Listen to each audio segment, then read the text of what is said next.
Já pode começar. Então vamos lá, vamos iniciar agora as instruções às doutrinas bíblicas. E aqui esse livro aqui ele vai dar uma noção básica acerca de algumas coisas pertinentes à palavra do Senhor, né? O primeiro ensinamento ele vai falar sobre a inspiração das Escrituras. Bem da verdade, esse mesmo assunto se repete em outros livros da nossa epoade.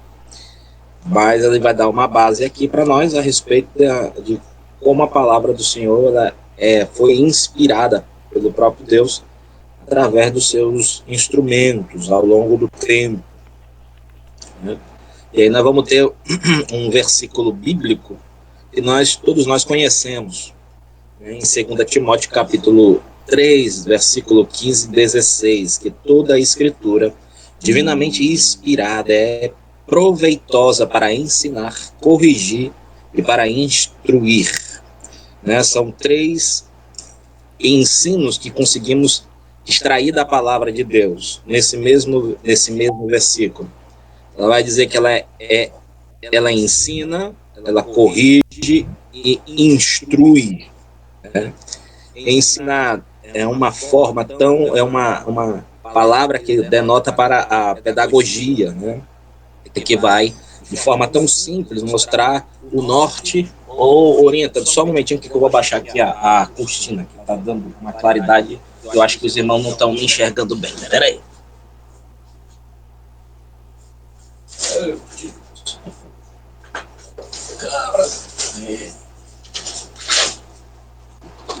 Camila, guarda a comida para mim.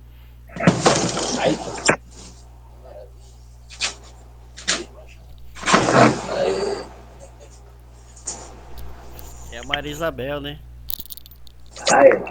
Agora vocês estão me enxergando. Acende a lâmpada aí, mãe, por favor. Hoje eu estou solteiro. A mulher não está em casa. E aí, a gente mora todo mundo junto aqui, junto e misturado. Obrigado, mãe. E aí, antes de começar a aula, eu tenho eu sou diabético, aí me deu um mal-estar aqui. Eu falei, rapaz, só Jesus, sangue do Cordeiro. Eu fui correndo ali fazer uns exames de praxe aqui em casa, né? Que é aferir pressão, que é aferir a glicose, estava tudo normal. Acho que é cansaço, mas vamos lá. Como eu estava dizendo, a palavra do Senhor, ela ensina, né? Ela corrige, ela instrui.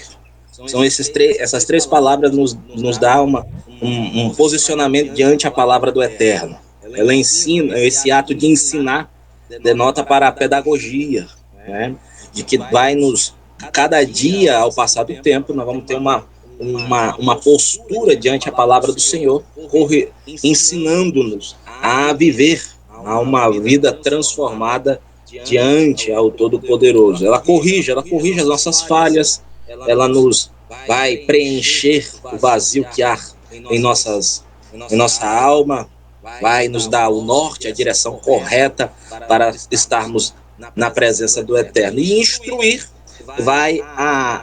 soma-se ao ato de ensinar, né? É aquilo que vai caminhar junto. Eu ensino, mas também instruo. O ensinar também pode ser a forma verbal, uma aula como essa, mas também na prática e na vivência. O apóstolo Paulo diz lá para os Filipenses, pelo capítulo 4, lá no verso 9, ele vai dizer, tudo que tu vistes, ouvistes e aprendestes em mim, nisso praticai, né? Então ele está dizendo, ele vai usar o mesmo ensino, ele vai escrever anos depois para Timóteo, ele coloca nesse versículo, nesse mesmo sentido de que a palavra vai te instruir a caminhar a passos largos na presença do Senhor Jesus. Amém? Vou só ler alguns pontos, pequenos pontos aqui, porque a primeira parte aqui, esse capítulo 1, ele é bem simples. Olha só. A Bíblia é a palavra de Deus, a revelação divina para o homem, a infalível regra de fé e conduta. É superior à consciência e à razão, sem ser, todavia, contrária a esta. Além disso, a Bíblia tem uma posição e uma autoridade maiores do que qualquer outra obra cristã. Então ela é superior. Por mais valiosa e importante que sejam as obras de grandes cristãos, não podem nunca competir com aqueles livros que juntos formam o cânon das Escrituras.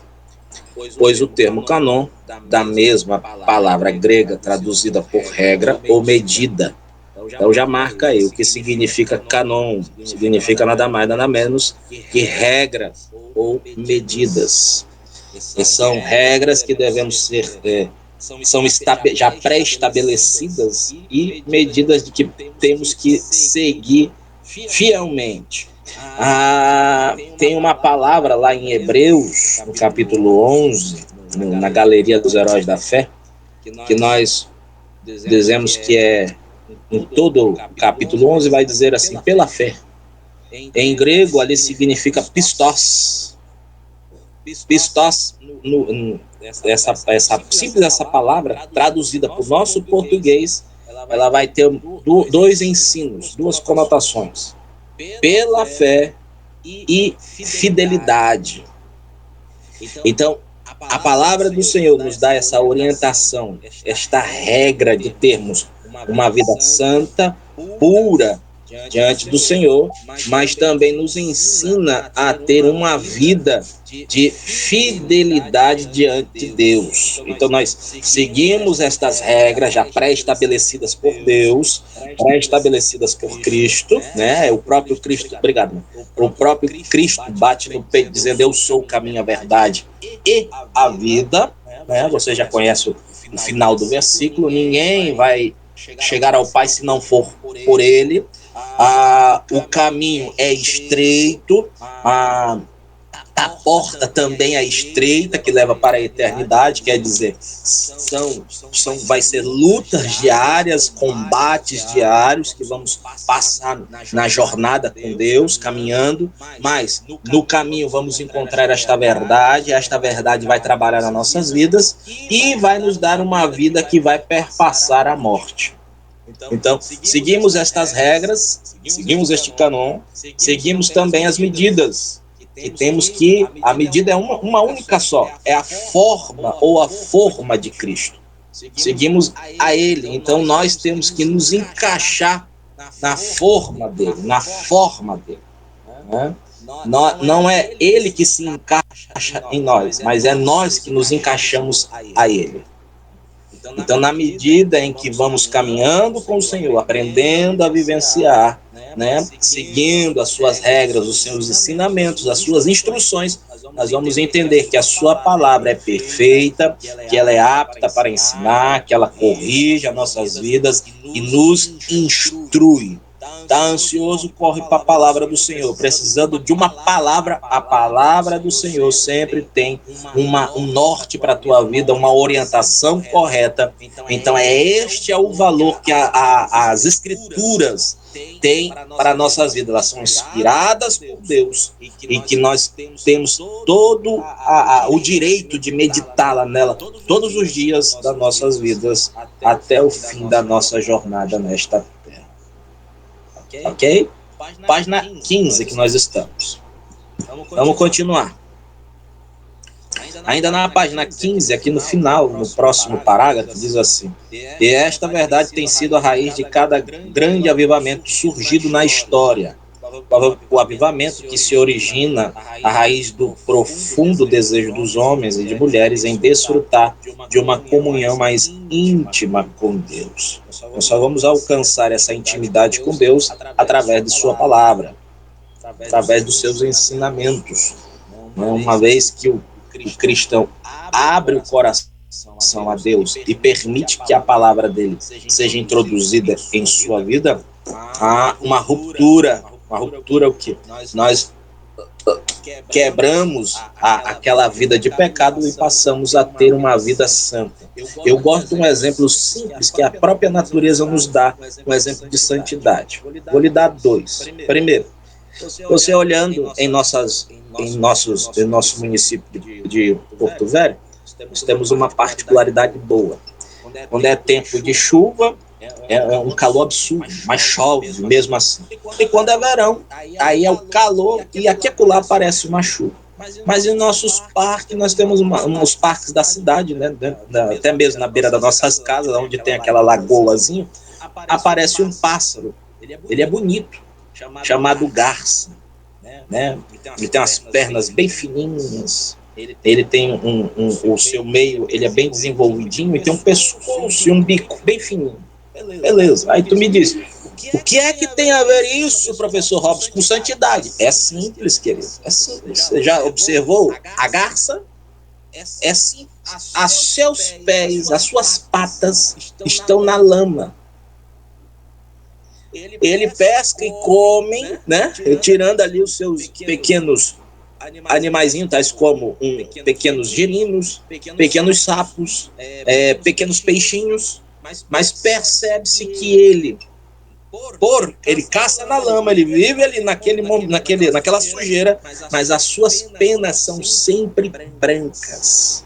Sempre brancas. Professor, eu não entendi. Peraí, vou lhe dizer um pouquinho mais. Nós vivemos em um mundo corrupto, cheio de corrupção para todos os lados. Dentro e fora da igreja nós encontramos, no trabalho, no trato familiar, dentro da nossa casa nós encontramos corrupção, porque tem muitas famílias que têm crente e não crente dentro da própria casa, né? Tem famílias como a mulher é crente, o marido não é. Tem, ao contrário, isso é natural, isso é normal, mas vivemos neste mundo cheio de lama, cheio de sujeira, corrupção, mas nosso corpo, a nossa veste tem que estar limpa, mais alva do que a neve. É simples assim, é um exemplo tão simples que é a da garça, né? Outro exemplo, aí nós vamos entender direitinho. Daniel vivia na Babilônia, mas a Babilônia nunca entrou no coração de Daniel. 3 vezes ao dia ele orava, fazia a oração patriarcal, a oração de Abraão, Isaac e Jacó, mas a Babilônia nunca entrou no seu coração. Por quê? O seu coração estava impregnado da palavra do Eterno em sua vida, e ele tinha essa consciência. Quando o cristão tem a palavra de Deus em seu coração, ele entende que está vivendo em um mundo, mas o mundo nunca vai entrar no seu coração para tirar da presença do Eterno. Bem? Vamos seguindo em frente. Na página 16, vocês vão lendo depois, hein? Eu sei que vocês lê todo o livro, porque vocês têm que responder o gabarito, né? E aí depois a gente vai vendo, né? Tem que ler, vai despertar isso nas vossas vidas. Nós temos aqui algumas, vamos ter na página 17 alguns materiais sobre, né, como foi uma breve um relato da inspiração. Mas na página 16, aqui, ó, no segundo parágrafo, vai dizer, ó, falando da inspiração das Sagradas Escrituras, definimos inspiração da seguinte maneira: uma influência especial divina exercida sobre a mente dos escritores da Bíblia, e em virtude da qual os seus escritores, os seus escritos, a parte dos erros de transcrição, e quando foram interpretados corretamente, constitui juntos a regra infalível da fé e conduta. A. H. Strong. Strong é ele é simplesmente um grande teólogo que escreveu uma das melhores e mais formidáveis, um dos melhores e formidáveis livros chamado Teologia Sistemática de Strong. São 2 volumes. Se quiserem, está em PDF. Eu posso postar para vocês no grupo aqui do nosso grupo aqui da EPOAD. Terminando a aula, eu postarei. E continua, o apóstolo Paulo, em seu celebre ensino dado a Timóteo, para quem não sabe, as cartas do apóstolo Paulo a Timóteo é a base pastoral, né? Quer ser um bom obreiro, quer ser um bom pastor, leia as 2 cartas a Timóteo do apóstolo Paulo. Confirma a inspiração da Escritura. O apóstolo Pedro afirma que homens falaram da parte de Deus, movido pelo Espírito Santo. E em Hebreus nos diz que Deus primeiramente falou por intermédio dos profetas e logo por seu filho, ninguém poderá ler a Bíblia detidamente sem notar que todos os escritores afirmam que escrevem e falam por autoridade divina. Só parar aqui. Desde o princípio, o Eterno sempre quis se revelar para os seres humanos. Se eu não me engano, Moisés começa a escrever os relatos, as histórias, porque era passado por transmissão oral. Eram histórias contadas. E aí,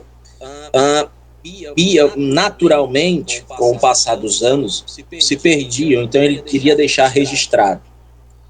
E aí logo fica-se registrado as histórias. E os israelitas, antes de se tornarem uma nação bem grande, ali no tempo de Abraão, Isaac e Jacó, os contos das histórias eram relatadas desta forma, oralmente. O pai sentava-se e ali contava-se as histórias para os seus filhos, e ele ainda dizia no final: guarde bem para passar para os seus filhos.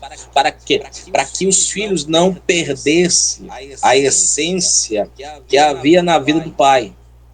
A essência que o filho tinha que chegar no pai, que Deus, o Eterno, estava sobre a vida do seu pai. E que esta essência tinha que passar para o filho, que eram as histórias, e assim sucessivamente. Chega Moisés e estabelece, começando a escrever para guardar o ensino, para ser mais fácil, para contar as histórias. Então, nós temos esses relatos todinho do Antigo Testamento por homens, profetas, que passaram e escreveram os relatos. E eu chamo a atenção para algo em particular. Os copistas, quando eles foram copiar, eram as máquinas Xerox lá daquela época. Eram pessoas que escreviam ou recopiavam as histórias de um livro já, do pergaminho. E logo eles tinham algo interessante, para ver como aqueles homens eram tão sérios na postura diante de Deus. Toda vez que aparecia o nome do Eterno, o copista, ele parava tudo na sua escrita, tomava-se um banho, trocava-se a roupa, pegava uma pena especial para escrever o nome do Eterno. Então veja como eles tinham uma seriedade diante de Deus. Agora imagina, tem textos do Antigo Testamento que o nome do Eterno aparece no mínimo mais 5 vezes. E todas as vezes, o relato judaico diz, que todas as vezes eles liam o nome do Eterno, eles paravam, tomavam banho, vestiam uma outra roupa e pegavam uma caneta especial. Agora imagina o zelo e o cuidado. E aí eu deixo para nós aqui no alto, aqui só para nós, graças a Deus só é nós aqui. Será que nós temos esse zelo com a palavra do Senhor nos dias atuais? Eu sei que esse grupo tem, porque estão aqui num pleno sábado, podendo estar na sua cama descansando, mas está aqui aprendendo. Tem este zelo e quer aprender ainda mais. Esse zelo de ter um conhecimento da palavra de Deus, para que a palavra transforme as nossas vidas constantemente. Mas quando nós olhamos para dentro da igreja, quando nós olhamos para dentro da igreja, tem pessoas que não dão nenhum pingo de zelo com a palavra do Eterno. E não tem, ainda tem nem que faz assim, não sei se vocês estão vendo, pega a palavra e tem uma piadinha de uns presbiterianos que diz assim, os presbiterianos eles gostam eles gostam de dar uma, eles podem beber, eles estavam bebendo uma cervejazinha, e aí diz que vamos pedir aqui de Deus uma palavra, olha só. E aí abriram a Bíblia e caiu naquela página em branco, que vai a divisão do Velho para o Novo Testamento. Aí eles fecharam e dizem, Deus não quis falar com a gente, não. Fecha aí que Deus não quer falar conosco, não. É uma piadinha, mas se tu observar, tem crente que faz isso até o dia de hoje. Abre a Bíblia, não, Deus quer falar comigo. Deixa eu ver aqui, Fazendo da Bíblia Jesus, fugiu a palavra aqui, fazendo um misticismo, né, para ver se revela alguma coisa. Irmão, quer revelação? Está escrito aqui, é só ler e aprender dela, né, e introduzir isso no teu coração e na tua mente e seguir fielmente aquilo que a palavra nos diz, para seguir de forma constante na presença do Senhor. Vamos lá. Alguma pergunta? Pastor, Pode dizer. paz do Senhor, irmão. Eu tenho uma pergunta para fazer, que eu tenho uma dúvida muito grande em relação a isso. Por Pode. exemplo, como eu tô na escola bíblica, então eu transcrevo alguns versículos bíblicos, né, para preparar a minha aula, tudo. E eu não, com o tempo, né, que cada trimestre a gente pega a revista e vai juntando toda a aula eu faço resumos, eu gosto de fazer assim. Porque isso facilita para mim o aprendizado, né? E aí depois, como é que eu faço para eu me desfazer desses papéis, entendeu? Porque eu termino jogando, mas a minha consciência pesa porque termina que você está jogando coisa que você está tirando do que é a palavra de Deus, entendeu? Qual é o jeito certo de descartar a palavra de Deus com reverência e respeito? Está Não dizendo sei a nem se respeito. posso falar. Resumo, eu faço resumo. E tiro ali, eu vou aplicar na lição. Então, é totalmente voltada para a palavra de Deus. E ali eu transcrevo alguns versículos da Bíblia, né, para poder ser mais dinâmico na aula. Porque às vezes eu tenho que citar algum versículo, eu não vou sempre abrir todas as vezes, porque são diversos às vezes, e o nosso tempo é curto. Então, eu vou juntando com o tempo, né? Então, eu pego e descarto isso. Eu quero saber como é que eu faço, não é descartar, nem deveria usar essa palavra, porque a palavra de Deus é santa. Mas assim, eu não vou ficar acumulando, né, durante o ano inteiro. Como é que eu faço para eu me desfazer disso de forma com reverência? Porque é a palavra de Deus. Mesmo que não seja a Bíblia em si, mas eu tirei da Bíblia. Isso sempre me incomodou e eu não sei como fazer. Eu acho que eu faço errado. Olha, a Bíblia não diz nada a respeito disso, né? Eu mesmo aqui faço de forma natural ao meu ver. Eu uso os meus rabiscos aqui, ou alguns esboços. Deixa eu mostrar para vocês aqui. Eu vou mostrar umas preciosidades minhas. Peraí, deixa eu só. Tá bem aqui do lado. Tem Bíblia, tem tudo aqui. Eu tenho esse caderno aqui, ó. Esse caderno está quase todo feito, quase todo escrito com pregações e ensinos. Quase todo. Tem pouquinha página aqui, ó. Você vê, só isso aqui que não está escrito. O resto está tudo escrito, né? Que eu guardo, deixo aqui para mim. Eu sou da velha escola de obreiro, né? A velha escola de obreiro diz assim que o obreiro tem que estar pronto, né, para não pegar no pulo. Eu sou desse tempo, né? Eu fui muito novo como obreiro, então eu sou da velha escola. Mas sossegue o seu coração, fica tranquila, né? Não tem um jeito assim, é algo simples. É natural de que vai amontoar papel, mas faça um descarte simples, queime na sua casa, né? Não sei se você se tem terreno aí onde você mora, queime os seus papéis. Eu naturalmente eu rasgo de forma simples, né? Aquilo que eu de alguma coisa que eu erro aqui, ou alguma coisa que eu já usei bastante vezes, e guardo. O que eu guardo está bem aqui também numa outra caixa. Vou mostrar para vocês. A caixa aqui, a caixa de sapato. Aqui dentro, olha, tem diversos. Olha, esboço. Está guardado aqui. Já está até quase faltando 2 dedinhos para vir na tampa. Eu guardo porque, como eu lhe disse, eu sou da velha guarda dos obreiros, né? Eu guardo para sempre num culto, tá lá engatilhada. Mas papéis simples, né? Eu trabalhando na escola bíblica dominical, minha esposa trabalha com isso, com crianças. Ela sempre no final ela montua, eu já aconselhei queime lá atrás para não, né, amontoar, né? Porque senão vai se tornar muito excesso de papel, mas sossega o teu coração a respeito disso. Pode falar, filho. Eu li eu li algum tempo atrás, quando nós estávamos estudando justamente esse livro, Doutrinas, Introdução à Doutrina Bíblica, Sim. nós tem um povo aí para fora, e eu vou procurar na internet para trazer na próxima aula, trazer para a irmã Valéria. Esse pessoal, eles estão escrevendo ali, né, poesias, poemas, alguma coisa relacionada a Deus.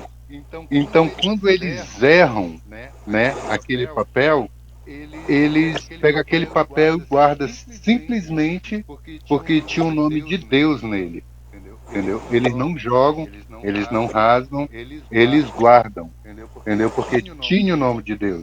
Aí eles voltam e fazem novamente, porque aquele primeiro eles fizeram errado, né? E assim vão fazendo sucessivamente, entendeu?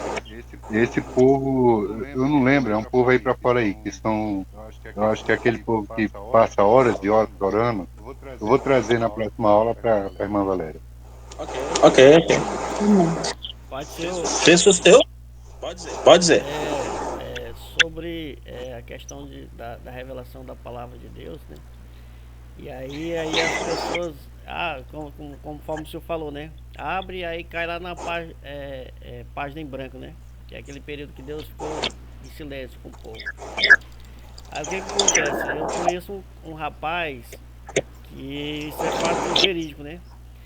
Que uma palavra só, na verdade, ela não vai te revelar tudo. Você tem que ler o texto e o contexto, né? De certas escrituras. E aí ele estava numa situação, inclusive ele estava na igreja, mas ainda estava, ele tomava aquele tal de chá do Marili. É o meu vizinho aqui, inclusive. E aí ele estava nessa aflição e tal, e abriu a Bíblia lá, e a Bíblia falou, aquilo que te aflige, tem uma palavra, né? Corta, né? E lança fora. Eu não lembro bem desse versículo, mas tem mais ou menos isso aí. E aí ele tava traindo a mulher dele na época. E aí ele cortou o órgão genital dele. Isso é real. E por não saber interpretar, ele só usou esse versículo só, não viu todo o contexto, né? O texto e o contexto.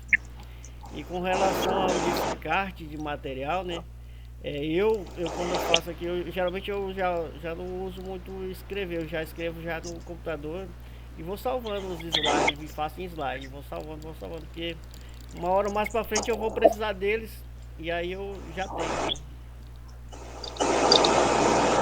Já tem pronto, né? Eu mostrei aqui, também guardo. Mas aquele que sobra sempre tem rabiscozinho que a gente guarda aqui. Eu particularmente, eu vou lá, toco meu fogo ali, tranquilo, pra não... Mas sossega o teu coração, pode ficar tranquilo. Não tem... Senão a gente levar assim, a gente vai se tornando misticismo.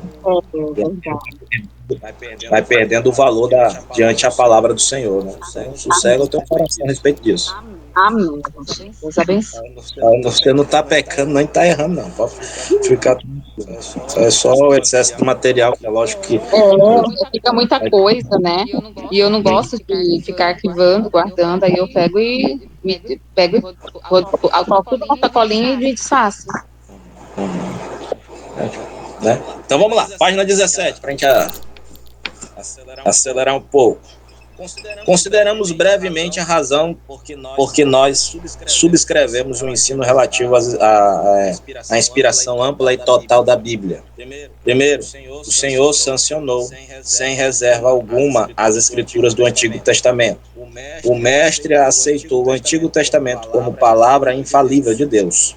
Com efeito, disse o seguinte: porque em verdade vos digo, até que o céu e a terra passem, nenhum jota ou tio jamais passará da lei, até que tudo se cumpra. Se cumpriu. Em Cristo Jesus. Vamos lá. 2. O livro é o produto de uma mentalidade do mestre. Os 66 livros da Bíblia foram escritos por uns 40 escritores distintos, os quais viveram em lugares diferentes, procediam em diferentes ambientes e abarcaram com as suas obras um período de 1.600 anos. Cada um deles, sem sabê-lo, contribuiu com uma parte essencial do todo, acrescentando às vezes aos escritos dos demais, esclarecendo outros, mas nunca os contradizendo. Tal milagre só se pode explicar pelo fato de que existiu uma mentalidade mestre que dirigiu a pena destes autores. O que a nossa hipótese está querendo dizer é simples. De Gênesis até Apocalipse, se você já leu a Bíblia toda, você vai ver uma cadência, uma ligação entre os textos, entre os livros. Exemplo, tem resposta de um livro, exemplo, o livro, digamos, que está passando uma passagem lá de Josué, tem uma resposta dela lá em Hebreus. Pela fé, as muralhas foram derrubadas. Aí quando você vai lá em Josué, que conta a história da destruição das muralhas, você vai ver o relato todinho de como aqueles homens venceram aquela grande muralha de Jericó. Então, entre os textos, entre os livros, há ligações. É lógico que naquela página branca que nós dissemos agorinha, alguns dizem, eu já ouvi dentro da igreja, que Deus fez um voto de silêncio. Mas há relatos, há livros que não são canonizados, não são sagrados, né, e que foram escritos neste tempo, que não entraram no nosso canon, né, na nossa Bíblia Sagrada. Ok, né, eu não vou entrar nesse mérito aqui para não acontecer uma interrogação na sua cabeça. Né? Servem para que são conhecidos como os livros apócrifos ou pseudográficos. São livros que também no Antigo Testamento tem alguns que não entraram no cânon sagrado e que estão na Bíblia católica. Se você observar, tem livros lá que a nossa não tem. Tais como, lá tem Sabedoria de Salomão, Eclesiástico, né? No Novo Testamento tem outros também, e outros livros que nós conhecemos, Fonte Q, Fonte L, Didaquê, que são alguns escritos que eram mais antigos do que os evangelhos. Mas fique tranquilo, né? Deixa lá para frente ainda, fique sossegado. São só alguns livros que não entraram no nosso canon sagrado, mas tem alguns livros desses apócrifos ou pseudos gráficos fazem referência algumas vezes no texto do canon sagrado. Quando você lê, glória, me ajude aí. Isso. Tem alguns breves relatos, citações no canon sagrado. Então, fique tranquilo. Agora imagina, no espaço de 1.600 anos, a ligação em tempos, né, é um milênio e mais do que a metade. Imagine como Deus fez esse trabalho extraordinário, orientando os escritores para escreverem de forma fiel e tendo essas ligações, né, uns com os outros. Né? Um exemplo, Isaías fala-se muito sobre o Messias, né? E nós, quando lemos lá no Novo Testamento, nos Evangelhos, nós temos a noção correta de como Cristo é. E quando nós lemos no Isaías, tem a noção certinha de como Cristo foi lá nos Evangelhos. Então veja essa ligação que tem entre os textos. Né? Então isso é simplesmente a grandiosidade do Mestre, do Eterno, articulando, dando esta graça aos escritores, aos autores, dando essa ligação entre um ao outro para nos dar o relato de forma precisa, de forma coerente para as nossas vidas. Se eu não me engano, vocês já tiveram o Evangelho de os evangelhos sinóticos, né? Isso. O mais fiel. Eu dei uma aula para vocês, né, a respeito disso. Rapaz, me perdoe. Verdade. Lucas, ele é o mais fiel dos evangelhos. No relato, no escrito dele, ele vai atrás, ele se dedica mais tempo para escrever pelas as minúcias, né? Ele vai cavar, ele vai saber para fazer um relato fiel, né? E tem uma ligação entre o Evangelho de Lucas e Atos dos Apóstolos, que foi o livro que nós acabamos ao sábado passado. Tem uma ligação. Quando você ler Lucas, deveríamos ler naturalmente já Atos dos Apóstolos, para ver a ligação e ter a continuidade da fala de Lucas. Então são esses detalhes que nós vamos vendo na palavra do Senhor de forma maravilhosa e miraculosa, de como ela é riquíssima para as nossas vidas. Vamos lá. Pastor, uma pergunta, pode? Deve. Pastor, são várias Bíblias que tem hoje escritas, né? Cada uma, se a gente pega, cada uma é diferente da outra, no modo do que está escrito. Tem alguma Bíblia dessa que eu digo assim, essa Bíblia não é boa para se ler, porque a palavra de Deus vai dizer que se a gente tirar pelo menos uma vírgula da palavra de Deus, né, será imposto todas as maldições que estão na Bíblia, da primeira que foi escrita, do primeiro que foi trazido para nós. E, então, nessas várias Bíblias que tem alguma que eu dizer assim, essa Bíblia não é boa? Olha, eu não diria assim que todas são boas para se ler. Agora, nós temos só que observar o tempo que a pessoa está. Se é um novo convertido, eu diria para não ler Bíblias de estudo. Vamos começar com Bíblias de estudo. Isso é um pensamento meu, né? O povo, né? Não começar com Bíblias de estudo. E nós, dentro dessas de variedades de Bíblias, eu aconselho o bom estudante, ou o crente, começar com uma Bíblia normal, comum, sem ser de estudo. Procurar a própria João Ferreira Almeida, ela tem variações de tempo, né? É aquela que é corrigida, atualizada, é corrigida fiel, né? Eles fazem um apontamento lá para a original do texto, se não se perderam nas traduções, né? Nós também temos Bíblias, como nós somos arminianos, assembleanos, nós temos a linha armínea, né? Mas temos Bíblias que são calvinistas, que são, se eu não me engano, acho que é aquela Bíblia de Scofield, Genebra, né? São Bíblias que são ligadas muito ao calvinismo. Então, quando a pessoa lê, digamos, um novo convertido, vai ler, aí vai ter a divergência, né? Então temos que ter esse cuidado, mas a essência é a mesma. Agora, né, uma Bíblia de Jerusalém, uma Bíblia católica, também tem que ter um certo cuidado para ler, né, a mesma, porque também tem uma linguagem diferente, né? Eles têm uma linguagem assim meio amplamente para o catolicismo.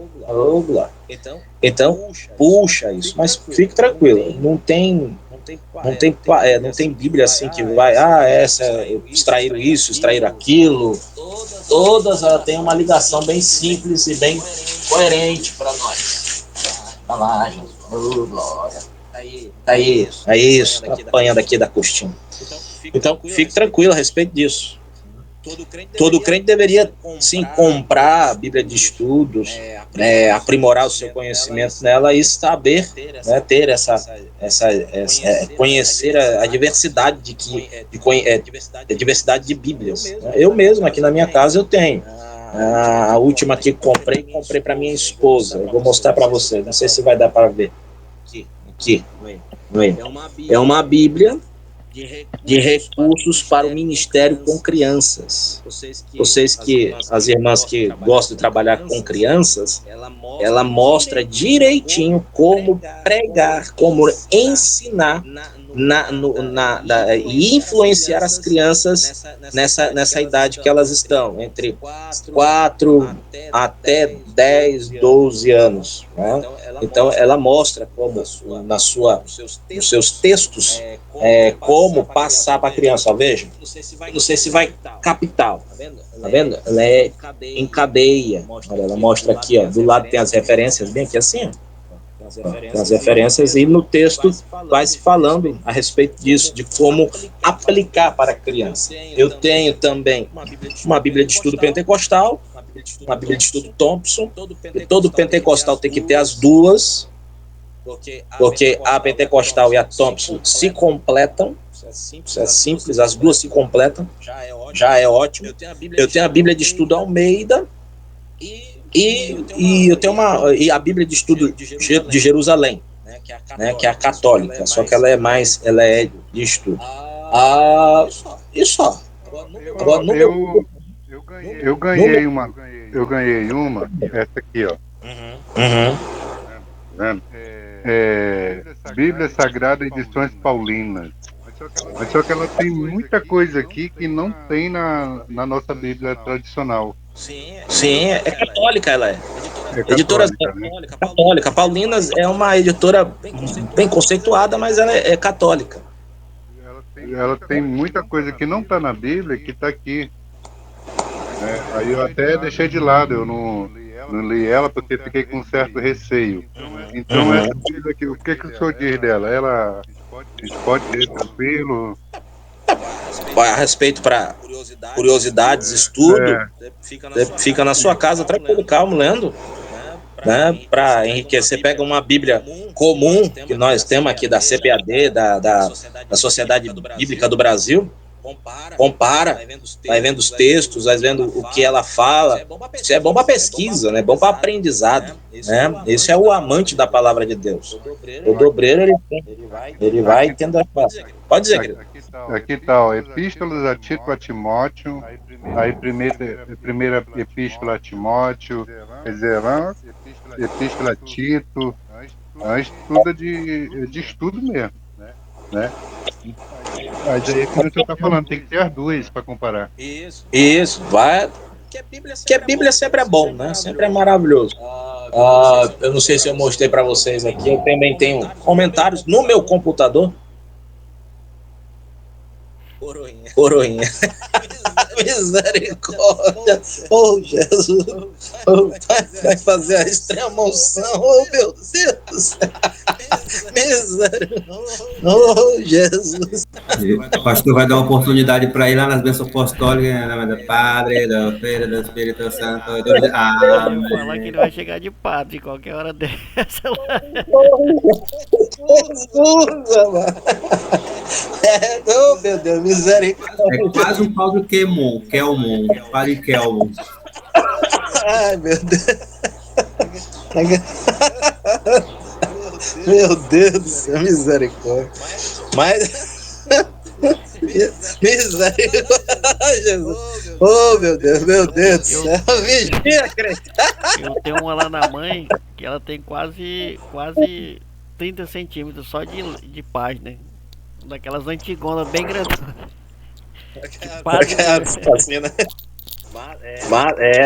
É boa pra gente ter pra curiosidade, comparar textos, né?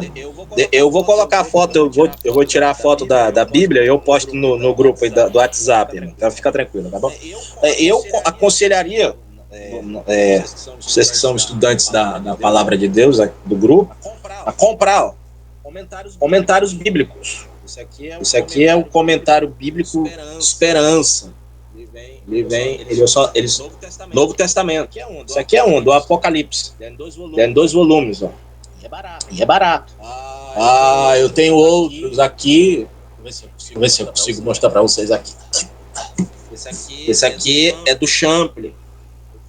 comprei R.N. Champlin, PhD em teologia, né? Eu aceito presente, misericórdia. Também tem o Novo Testamento dele, são o Antigo Testamento são 5 volumes e o Novo Testamento são 6 volumes. Eu tenho ele aqui na minha mini biblioteca. O que eu não consigo assim comprar, né, eu imprimo. Eu tenho aqui, ó, o irmão falou agora aqui da Editoras Paulinas, ó, eu tenho aqui, ó, Metodologia de Exegese Bíblica da Editora Paulinas. A Editora Paulina tem riquíssimos materiais que são fantásticos para nossa, né? Eu tenho outros aqui que a gente vai imprimindo. Olha, tem a Bíblia Sagrada Missionária, e isso é. Todo crente ele tem que ter essa diversidade de ter Bíblias para sua casa, né? Para aprender, para estar cada dia mais se preparando na presença do Senhor. Vamos lá na página para a gente terminar. Os tipos, símbolos e cerimônias constituem provas da inspiração. As profecias relativas a Cristo são maravilhosas, contudo, mais extraordinária é a história de Jesus refletida na biografia dos patriarcas, na construção do tabernáculo e do templo, nos serviços religiosos, nos sacrifícios e cerimônias, em outros tipos e símbolos de versos. 4. As profecias bíblicas corroboram a divindade do livro. Ninguém senão ó Deus, o Todo-Poderoso, que conhece perfeitamente o futuro, poderá haver capacitado aos profetas para formularem com tanto luxo de detalhes, predições relativas a indivíduos, cidades, nações, e especialmente nos que diz respeito ao nascimento do Senhor Jesus, seu ministério, sua mensagem, sua morte e ressurreição, e finalmente a sua glória futura. Esses detalhes que o Eterno deixou bem claro na sua palavra, desde Gênesis até Apocalipse, né, falando da formação do homem, e até lá em Apocalipse, relatando para nós o que ainda há de acontecer, são essas preciosidades que nós temos que estar sempre aprendendo e relatando para a igreja, para aumentar a fé dos nossos irmãos. É legal isso, por quê? Porque nós vamos ver desde o início a preocupação que o Eterno teve em preservar a sua palavra, em preservar e um cuidado para comunicar-se com o ser humano.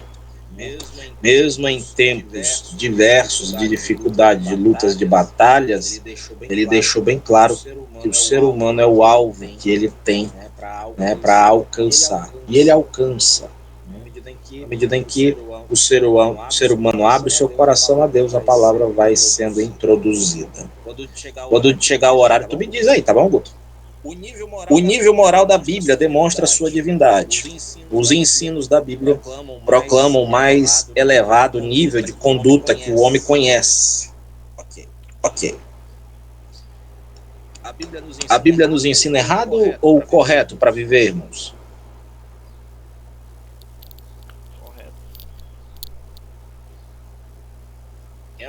Quem é o corajoso aí para falar?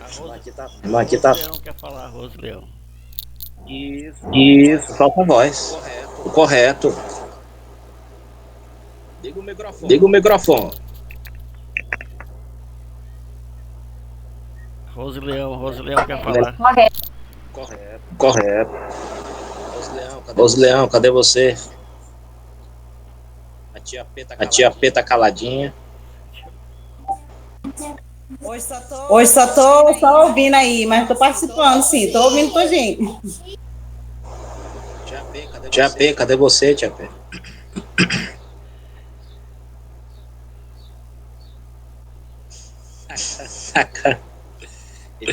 Então a palavra de Deus, ela nos ensina o que é correto. Lógico que tem alguns, eu acho interessante algumas pessoas que questionam o ensino da palavra. a respeito de alguns períodos dela. A gente vai vendo lá os relatos lá em Êxodo, quando o faraó manda matar as crianças. É um relato pesado, mas é necessário estar ali para ver o milagre que acontece na vida de Moisés, né? Ver essa importância que a palavra tem para mostrar como foi miraculoso o milagre que Deus permitiu na vida de Moisés, o zelo, o cuidado e a projeção do chamado na vida dele. Então, são relatos pesados, né? Tem relatos pesados, tem relatos leves que a palavra nos mostra, mas todos são coerentes. A palavra nos ensina coisas fantásticas. O próprio apóstolo Paulo, a Timóteo, ele vai dizer assim que as irmãs, claro que ali o texto denota para as irmãs, mas é válido para os irmãos, que se vistam-se à modéstia. Né? Tem uma prudência no se vestir, um cuidado no se vestir, né? São pequenos detalhes que nós vamos notando na palavra do Senhor. São para que possamos ter uma vida de clareza, de cintileza e de sinceridade na presença do Senhor, para também ter um cuidado até mesmo no vestimento. Então, são todos isso. No Antigo Testamento nós vamos ver como o Eterno tinha um cuidado até mesmo no comer dos seus filhos, né? Desde ali por 40 anos o povo israelita fica no deserto. O Eterno funcionava, a padaria do Eterno funcionava de domingo a sexta. O Eterno dava pão, né, o maná, o que é isso, é isso mesmo, funcionava de domingo a sexta. De domingo a quinta, eles tinham que colher o que era necessário para comer naquele dia, não podia colher para o outro, né? E nem exagerar na colheita do pão. Já na sexta podia colher o dobrado, porque no sábado a padaria não abria. E aí, lógico, que eu não sei como é que era o mistério, não apodrecia, né, o que colhia de sexta, o dobrado. E todas as pessoas comiam e ficavam saciadas. O relato servia para quê? Para a gente ver como era miraculoso a vida daquele povo no deserto e o zelo que o Eterno teve com o seu povo. Então são essas coisas que vai fascinando na medida em que vamos lendo a palavra de Deus. Claro que tem uns relatos aí que só Jesus, né? Quando chega naqueles relatos de genealogia, meu Deus, dá um sono, mas é assim mesmo, né? É interessante ver também nos detalhes daquelas gerações, como Deus inseriu, né, e permitiu, né, tá trabalhando na vida daquele povo de uma forma extraordinária. Vamos lá. Continuando ainda. Em realidade, é tão elevado e tão santo que o homem jamais poderá alcançá-lo sem a ajuda divina. Os deuses das religiões pagãs são imorais, amam as trevas, mas o Deus da Bíblia habita na luz inacessível, e a quem o homem algum jamais viu e nem é capaz de ver. Beleza. No 6, a gente já falou sobre o 5. O Criador do homem é o autor do livro. A Bíblia revela o homem ao homem mesmo e penetra até as partes mais recônditas de seu ser mais que qualquer outro livro. A Bíblia nos mostra a criação do homem, como foi formado, como foi feito. Um breve relato. Num belo dia, lá estava Jeová passeando, ele pega um barro e aí faz o bonequinho, sopra em suas narinas e o boneco tem vida. E Deus coloca o nome de Adão neste boneco. Só que num belo dia também, Deus observa que Adão estava carente, porque ele olhava para a criação toda e via que a criação, os animais tinham a sua parceira, e ele não. O Eterno faz-o adormecer, tira da costela dele e tira uma costela e faz a dona Eva, sendo assim o relato da criação do homem e da mulher, macho e fêmea os fez. Então, claro, nós aqui não somos, nós somos criacionistas, nós somos da criação, da linha de pensamento da criação que foi o Eterno que fez. Nós não somos da evolução de Darwin, né, que diz que o homem sai de uma partícula, de uma ameba minúscula e vai evoluindo, chega no macaco. Num belo dia o macaco fica de pé ali no meio da macacada toda, e a partir de hoje ele anda ereto, ele fala, ele começa a gesticular humanamente. O macaco vai evoluindo até chegar ao homem que nós somos hoje, né? Então são essas coisas malignas que nos mostram a história, a ciência, né? Nem de tudo a ciência está errado, né? A gente tem que entender isso também. Por que eu digo isso? Há um relato na Bíblia Sagrada que a nossa cabeça, assim, de vez em quando dá nó. É a destruição de Sodoma e Gomorra. Como foi? Porque a gente só lendo o relato, da ciência prova. A ciência diz isso. A ciência nos mostra como foi. Naquela mesma região, eles catalogaram terra daquele tempo, conseguiram, né, ter um parâmetro, e diz que foi uma bola de fogo com um teor gigantesco de enxofre, e que pairou, veio caindo, e quando chegou a uma altura de 10 quilômetros acima de Sodoma e Gomorra, ela estoura, fazendo igualzinho uma bomba atômica. E assim mata todo mundo, fica pulverizado, né? Instantaneamente. E ali a destruição acontece, né?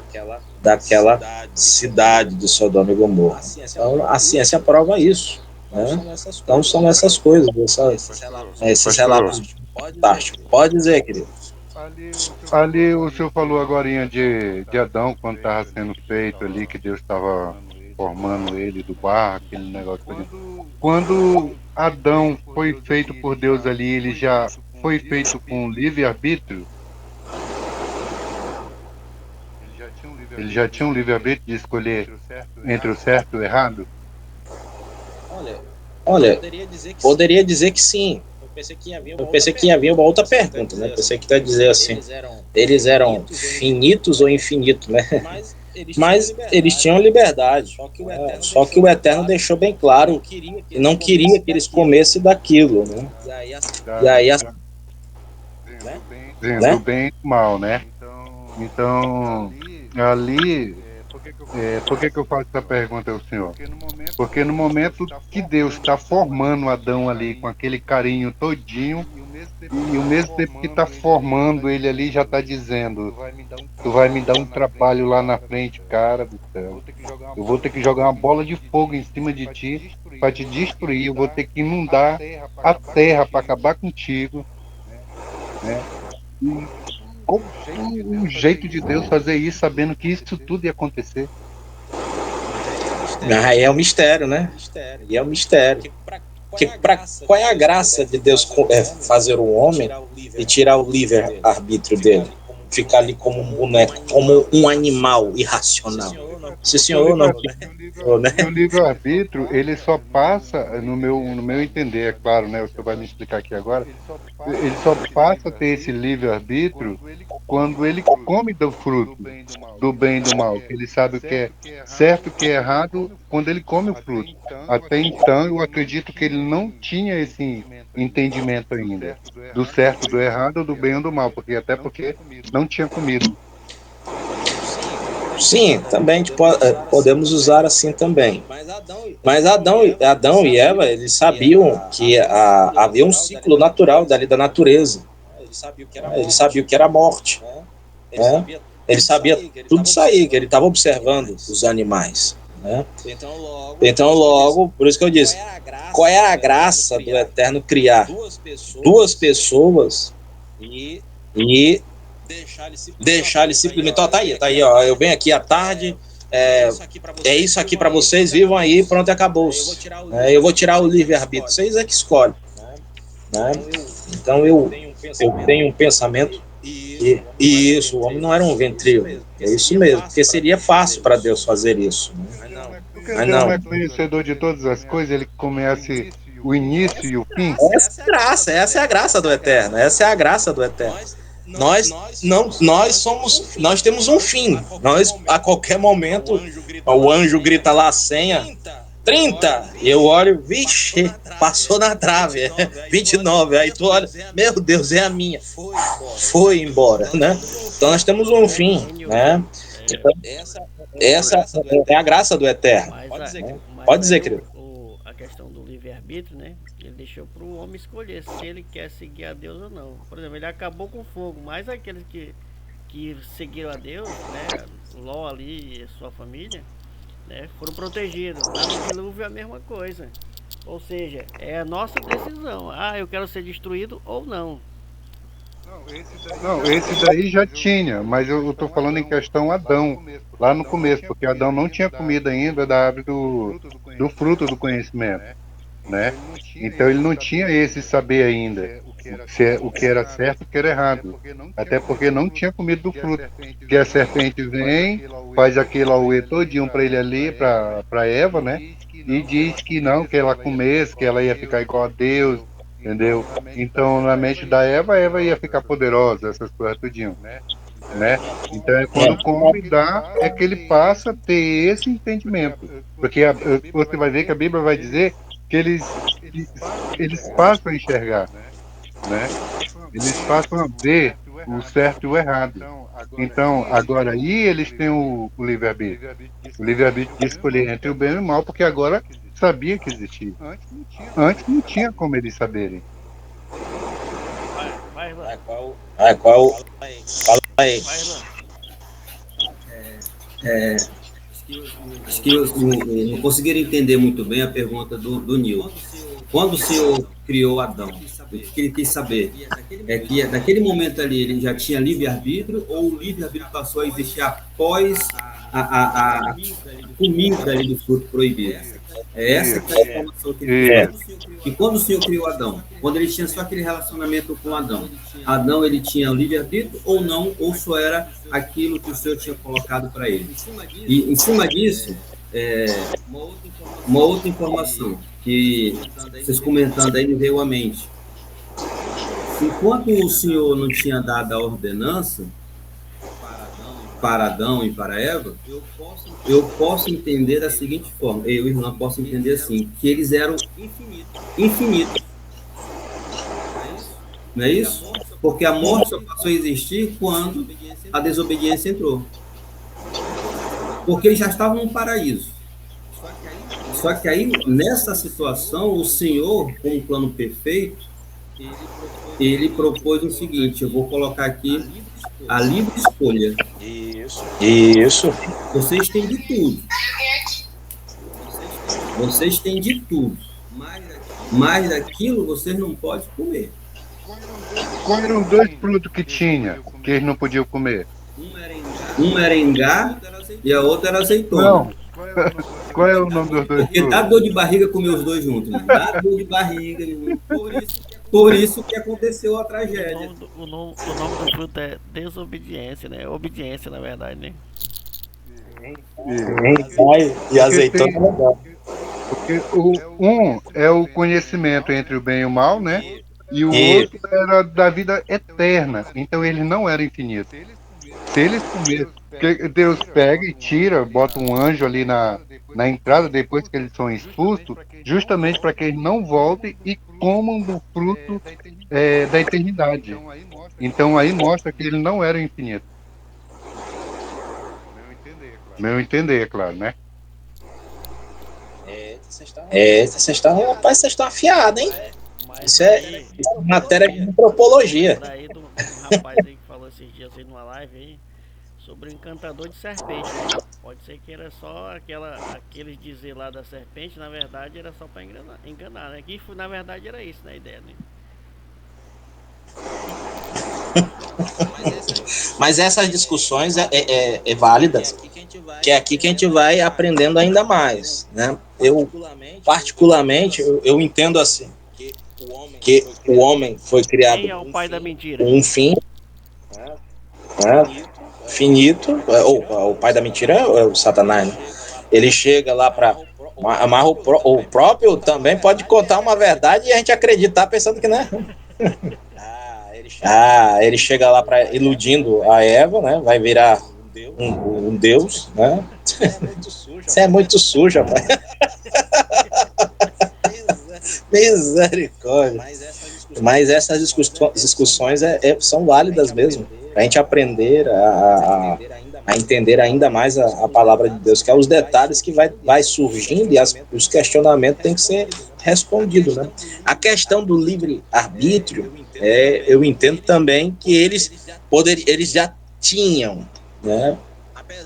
Apesar que vai ter essas discussões teológicas a respeito disso, né? Porque quando introduz quando eles pecam, e aí abre-se um novo mundo, né? Um teólogo disse que é o mundo da maldade que entra dentro dos corações de Adão e Eva, e a natureza fica diferente, né? A natureza agora é uma natureza pecaminosa, cheia de consequências, que a própria Bíblia vai dizer que o salário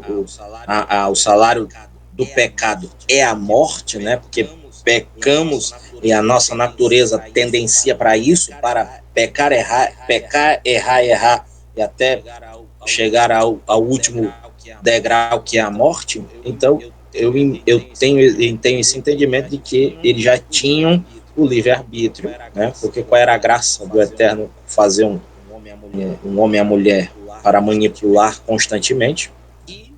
E pela astúcia e a sagacidade de Satanás, iludindo a eles, e engana, começa no vaso mais fraco, Eva, até chegar em Adão, mas também poderia ter acabado ali. Acabado o quê? Nós não estarmos passando por essas situações hoje, porque se Adão tivesse uma hombridade diante dele, né? Não ter se escondido diante de Deus, mas sim ter dito: Senhor, pecamos, erramos, eu peço o seu perdão, a atitude seria diferente, né? E o Eterno naturalmente perdoaria, né? Mas claro, teria uma consequência, mas eu acho que não estaríamos a forma que estamos vivendo hoje, né? Com pecado para todos os lados. Eu estou falando isso aqui de forma mais simples para que possamos compreender que ela é muito extensiva e bem complexa, tá bom?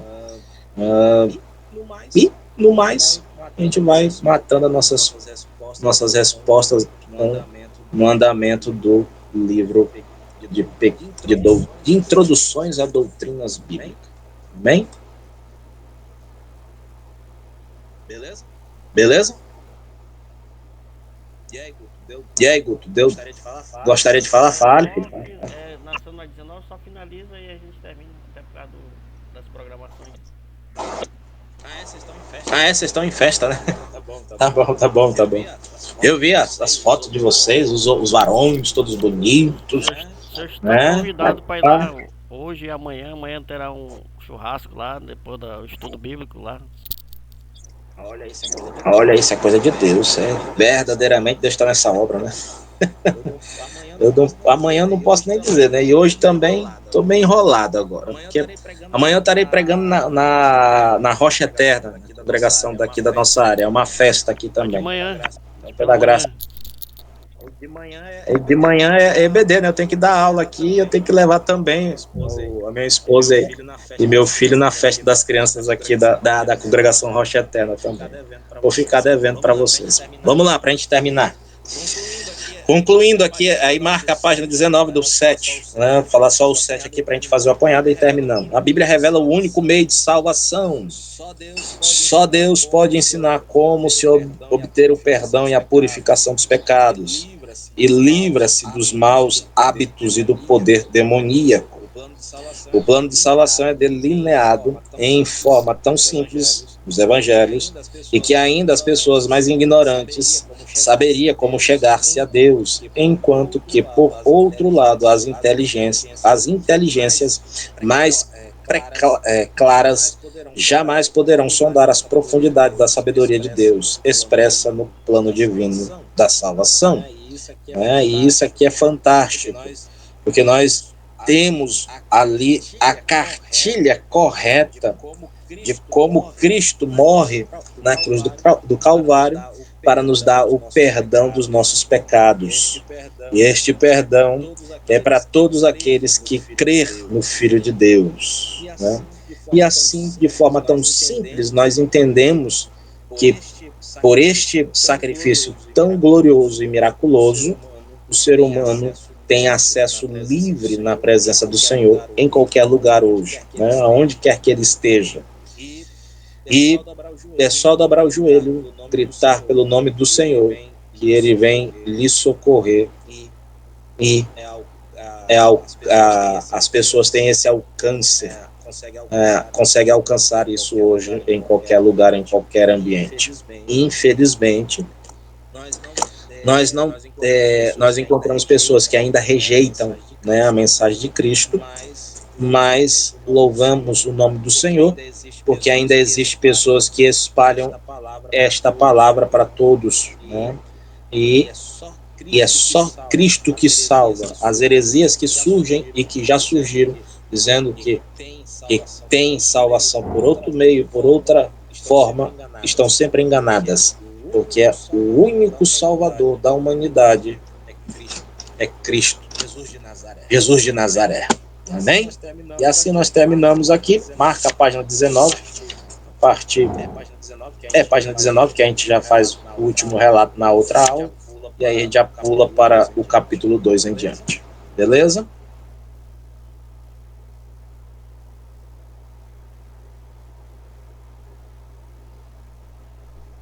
Tá me ouvindo aí, filho? Amém. Amém. Quiser terminar, alguém para fazer a oração? Amém. Tanto vai ter essa programação da igreja, né?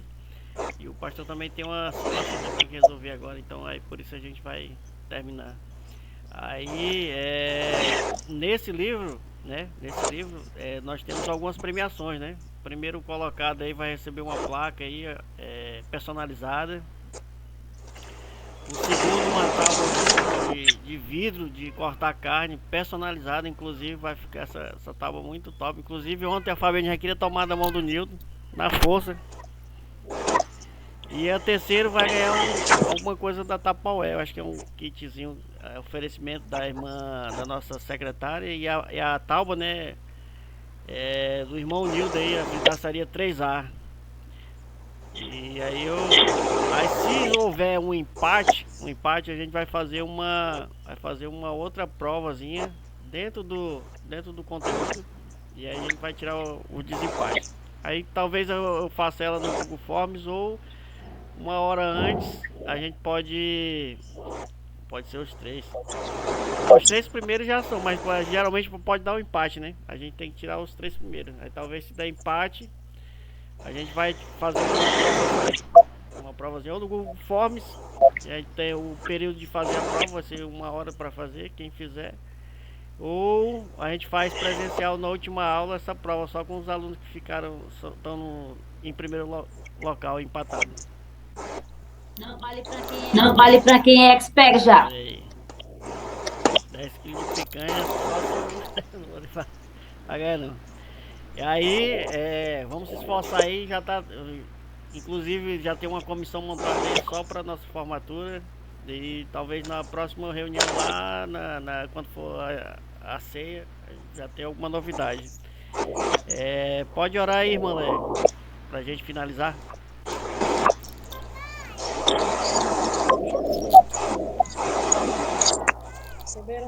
Soberano Deus, amado Jesus, muito obrigada, Deus, por essa tarde abençoada que tu nos deste nesta tarde, meu Pai. Que tu venha nos abençoar cada dia mais, nos dando entendimento, Senhor, nos capacitando, Pai, porque tu é que nos dá tudo que nós precisamos, Senhor. Vai abençoando o nosso professor desta tarde, Pai. Dê ensinamento a ele, capacita ele a cada dia mais, abençoando ele e a família dele no nome de Jesus. Muito obrigada, Pai, pela essa tarde abençoada de ensinamento que tu nos deste. Em nome de Jesus. Amém. Amém. Até mais tarde, gente. Vamos lá, vamos. Senhor para todos. Uma extrema unção aí com o presbítero Irlanda. Não, O coroinha ali, ó. Já era, Nilson. Quando te vê, ó. Misericórdia. Amém, gente.